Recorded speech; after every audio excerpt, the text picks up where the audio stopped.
Behind the high-flying stunts and adrenaline-pumping events, Red Bull is a global empire that thrives on some of the most creative and unconventional business strategies.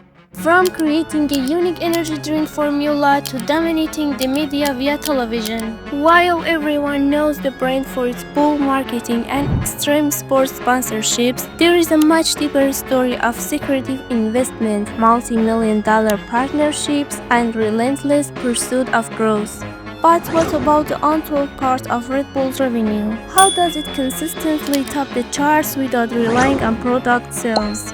Let's lift the curtain and delve into the strategies that power one of the world's most successful brands. In the summer of 1982, the Austrian businessman Dietrich Mateschitz found himself suffering from jet lag during a business trip to Thailand. He tried a local drink called Krating Ding, which improved his jet lag substantially. Krating Ding can be translated to Regaur, a gaur being a huge bison from Southeast Asia, so it basically means Red Bull. Inspired by the magical qualities of the product, Mateschitz decided to bring the product home in the format of a brand new product category, the energy drink. He pitched his idea several times to Western investors but got turned down because they didn't see a market for the product outside of Asia. Mateschitz was well aware that there was no market at the time, so he decided to create one. He was so convinced of his product that he invested $500,000 himself. He then teamed up with the boss of the Krating Ding manufacturer, who also invested $500,000 for the other of the company. Next, Mateschitz adapted the formula and flavor for the European market and successfully launched the product in Austria in 1987. Because the drink was initially banned in Germany, Red Bull profited from the reputation as an outlaw brand. Many young Germans would cross the border to Austria to buy the banned energy drink, and Red Bull sold over 1 million cans in their first year.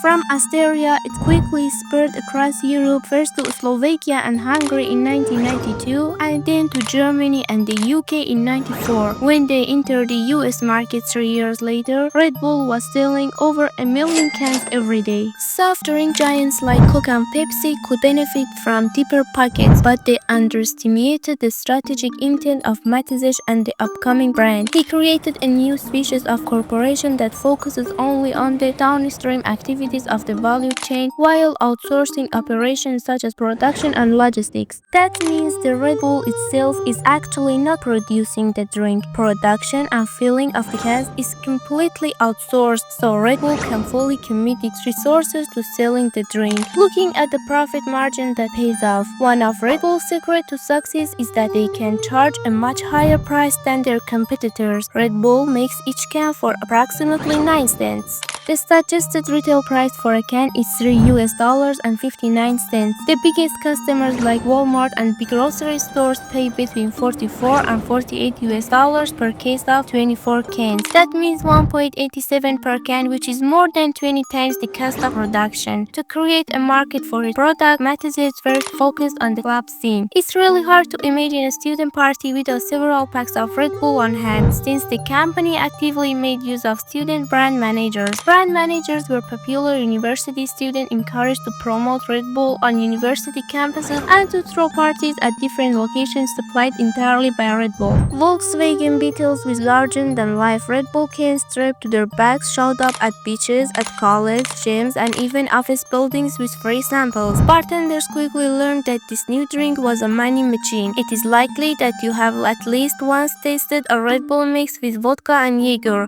since the mixes became two of the most popular drinks in bars everywhere. Soon the beverage was sold at nightclubs and festivals around the world, creating a competitive advantage for the Austrian brand. But this was only the beginning of the Red Bull marketing machine. Through the sponsorship and ownership of sport teams, Red Bull continuously engages with the customer in a deeper way than traditional advertising ever could. This allows its customers to feel active and intense by drinking from a can that bears the same logo as Formula one car, a skateboard, and a record-breaking parachute. Instead of super storytelling, Red Bull employs story performing. They don't do conventional marketing or try to look for stories to be associated with. They created their own stories and produce the content with their own media house. That means they hold the rights to all pictures of their events. With social media, this results in viral communication effect that drastically improve the return on marketing. The ultimate example for Red Bull story performing was Phyllis Baumgartner jumping from space in 2012. The project cost Red Bull an impressive 15 million US dollars, but some experts estimated the global reporting about the event to be worth approximately 6 billion US dollars, so it was probably worth it. Both sponsoring extreme sporting events like this and selling products with an edge enables Red Bull to remain the market leader in its category. In 2019, they sold 7.5 billion cans, which helped create a revenue of over 6 billion US dollars. To reach that much revenue, they spent almost a third on marketing. But despite the huge marketing budget, the revenue growth of Red Bull slowed down since 2012. The company is depending almost completely on one product only, the energy drink. This limits its growth can eventually become a big risk, especially with a growing awareness for health and nutrition. The focus on a product that causes obesity, insomnia, and diabetes might backfire eventually. Investments in sport teams and media production are therefore not only marketing activities, but the attempt to diversify and create additional value chain next to the can business. To implement sport as a business, Red Bull takes advantage of a fully integrated entertainment and media value chain that ranges from media production to team ownership, broadcasting arrangements, and contract management. One example how that strategy can work are Red Bull's football teams. Owning more than one club gives them the opportunity to use synergies, for example, when developing talent. Ultimately, Red Bull is not just an energy drink, but a powerful brand with a unique marketing strategy, a huge impact on the world of sports and youth culture, and of course, a combination that has both its fans and critics. Whether you drink it for a boost of energy or follow it for exciting events, Red Bull has proven that it wins spirit for beyond the can. What do you think of Red Bull? Have you had any special experiences with it? Write to us in the comments, and if you like this video, don't forget to like, subscribe, and ring the bell so you don't miss the next video. Thanks for sticking with us until the next video. For now. Listen.